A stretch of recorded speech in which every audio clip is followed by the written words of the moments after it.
Lieutenant Colonel Espinido, alam niyo ho ba kung nasaan si Kerwin Espinosa ngayon? Nandiyan na sa Albuera, Your Honors. Alam niyo ho ba kung na-disband na yung grupo niya? Hindi, Your Honors. Hindi pa na-disband yung grupo niya. Sa ngayon, Your Honors. So, ang buong paniwala ninyo is nag-ooperate pa rin siya? Yes, Your Honors. Alright, so confirm.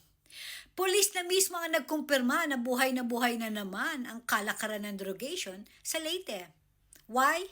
Because Kerwin Espinosa is back. He's back to business. And he's back to strike again.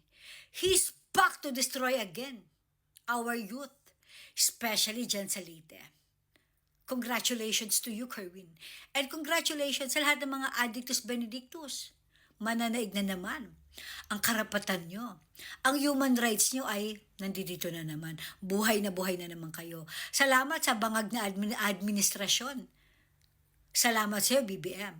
If not for you, siguro nakakulong pa rin hanggang ngayon itong si Kerwin Espinosa.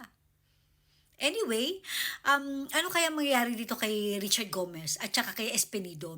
I am pretty sure hindi nagustuhan ni Bangag at ni Tambi ang pasabog ng dalawa. I do not know kung napahiya ba ang Huwadcom. Dahil ang mga Huwadcom na ito ay walang hiya. Wala silang kahihiyan. Matatapang ang mga sikmura at makakapal ang mukha. But I'm pretty sure, nag-iisip na sila ngayon how to destroy Goma. Katulad ng ginawa nila kay Marcoleta. Let's just wait and see what will happen. Welcome back to the world, Kerwin. Mwah.